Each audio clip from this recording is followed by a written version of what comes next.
तो दोस्तों फाइनली मैं एग्ज़ाम देके आ चुका हूँ। आज की सेकंड शिफ्ट में मेरा एग्ज़ाम था। अभी बाहर निकला हूँ। तो एग्ज़ाम के लेवल के बारे में या किस तरह के क्वेश्चन पूछ रहा है उस बारे में बात कर लेते हैं। ओवरऑल एग्ज़ाम के लेवल की बात करें तो लगभग इजी टू मॉडरेट लेवल था एग्ज़ाम का। ठीक है, जीएस थोड़ी टफ कह सकते हैं, लेकिन रीजनिंग और इंग्लिश आपकी इजी टू मॉडरेट थी। अब एक एक सब्जेक्ट को लेकर के बात कर लेते हैं। जैसे रीजनिंग की बात करें तो रीजनिंग में आपका एक कैलेंडर का क्वेश्चन आपको फर्स्ट शिफ्ट में भी था, इसमें भी पूछा गया है। और इनइक्वालिटी से एक क्वेश्चन था।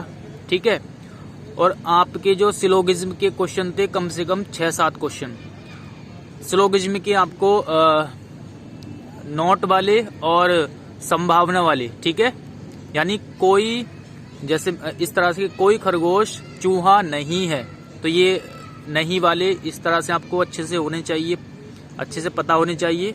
और संभावना वाले निष्कर्ष आपको करने आने चाहिए। ठीक है, संभावना वाले। ठीक है, इसी तरह के थे सारे के सारे सिलोगिज्म के क्वेश्चन। कुछ सिंपल भी थे 2-4, बाकी काफी सारे क्वेश्चन थे। तो ठीक है, और इनइक्वालिटी हो गया, रैंकिंग हो गई, सीटिंग अरेंजमेंट से क्वेश्चन था। रीजनिंग जो है इजी टू मॉडरेट थी, यानी आप 50 में से 50 क्वेश्चन कर लोगे रीजनिंग के, लेकिन थोड़ा सा टाइम ले रही मतलब क्वेश्चन टाइम ले रहा है थोड़ा सा सोल्व करने में। बहुत आसानी से नहीं बना पाओगे, थोड़ा टाइम ले रहा है। तो आप रीजनिंग को टाइम दे सकते हो। ठीक है, यानी आप इजीली 45 के आसपास तो क्वेश्चन कर ही लोगे।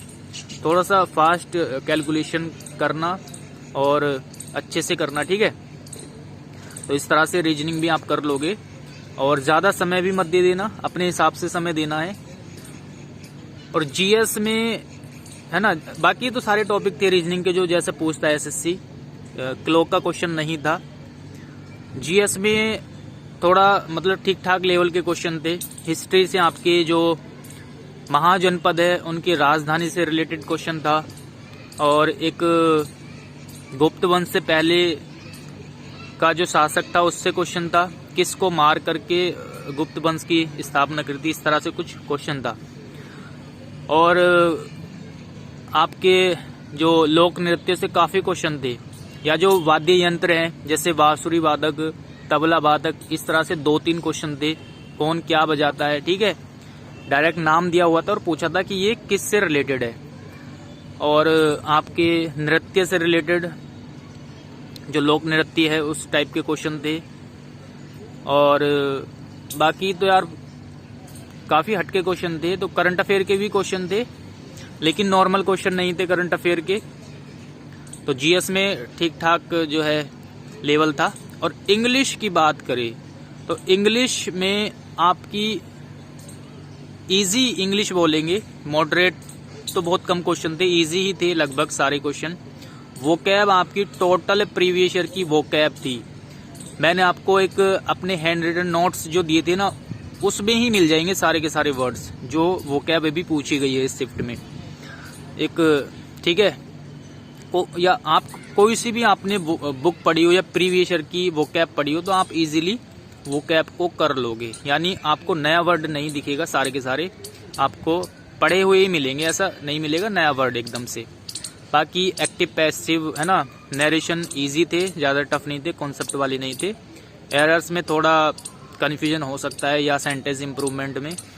बाकी पैसेज भी नॉर्मल थे, क्लोज टेस्ट भी नॉर्मल थी, यानी स्टोरी बेस्ड पैसेज था। आप एक बार पढ़ोगे तो सारे के सारे क्वेश्चन सोल्व कर लोगे, इस तरह से था। तो रीजनिंग के लिए भी समय बचा करके रखना। ठीक है, यानी आप 100 के 100 क्वेश्चन रीजनिंग को देख लेना एक बार।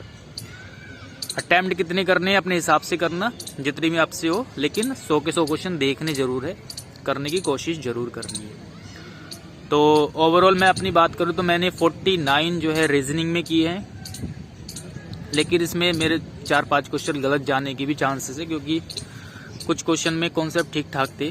तो ठीक है, बाकी जीएस में बहुत कम हो पाया स्कोर, 27 ही कर पाया हूँ, उसमें भी कुछ तो मैंने तुक्के ही लगाए हैं। बाकी इंग्लिश में मैंने के आसपास क्वेश्चन किए हैं, क्योंकि इंग्लिश मुझे ज़्यादा टफ नहीं लगी। हालांकि मेरी उतनी अच्छी तैयारी नहीं है, क्योंकि जॉब में इतना ज़्यादा समय नहीं मिल पाता है। लेकिन आप अच्छे से तैयारी कर रहे हो तो अच्छे से करके आना है, ठीक है। इंग्लिश को अच्छे से समय देना है और अच्छे से करना है। बाकी एक बार आप प्रीवियस ईयर की वोकैब रिवाइज कर लेना, जिसका एग्ज़ाम कल है। और कल वालों के लिए और क्या टिप्स दे सकते हैं, तो मैंने उसके लिए सिलोगिज्म वगैरह देख लेना, इनइक्वालिटी, कैलेंडर, ये चीज़ें देख लेना, है ना, और सीटिंग अरेंजमेंट। और बस बाकी फाइंडिंग नंबर से एक भी क्वेश्चन नहीं था, नंबर सीरीज से थे, फाइंडिंग नंबर से नहीं था। और बाकी कोडिंग डिकोडिंग के बहुत सारे क्वेश्चन थे, ठीक है।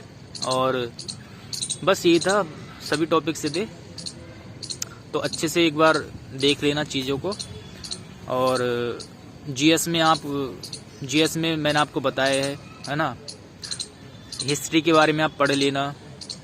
और किताबों से रिलेटेड भी क्वेश्चन थे, शायद 1 से 2 क्वेश्चन था, लेकिन वो थोड़ी हटके किताबें थी। हिस्ट्री की थी लेकिन थोड़ी अलग थी, नॉर्मल बुक्स नहीं पूछी थी। बाकी और एग्जैक्ट क्वेश्चन तो मुझे याद नहीं है, ठीक है। पॉलिटी से भी शायद क्वेश्चन नहीं था, ज्योग्राफी से, हाँ ज्योग्राफी से था शायद, 1-2 क्वेश्चन ज्योग्राफी से था, हाँ इस टाइप से क्वेश्चन था फसलों से रिलेटेड, या कुछ भी ऐसे खाद्यान्न थे या पदार्थ के, मतलब ये सबसे ज़्यादा कहाँ पर पाया जाता है, कि भारत के किस राज्य में। एक कोलार गोल्ड फील्ड, कोलार किस लिए प्रसिद्ध है, इस तरह से क्वेश्चन था जीके में, है ना। केजीएफ मूवी तो देखी होगी आपने, ठीक है। तो बस यार नॉर्मल था, बाकी बस जीएस टफ है। बाकी रीजनिंग और इंग्लिश आप 50 में से 50 कर सकते हो, रीजनिंग यानी 50 के 50 क्वेश्चन अटेम्प्ट कर सकते हो। और इंग्लिश में भी आप 90 आराम से कर लोगे। ओवरऑल अटेम्प्ट की बात करें तो 70 से 180 के आसपास जो है, मैंने 4-5 लोगों से पूछा भी, तो वो भी इतनी बता रहे, 70 से 180, मतलब 170 से 180 के आसपास। तो आपको ज़्यादा गलत नहीं करने, जितने सही हो उतने ही करना है। और चलिए मिलते हैं अगली वीडियो में। Thanks for watching this video.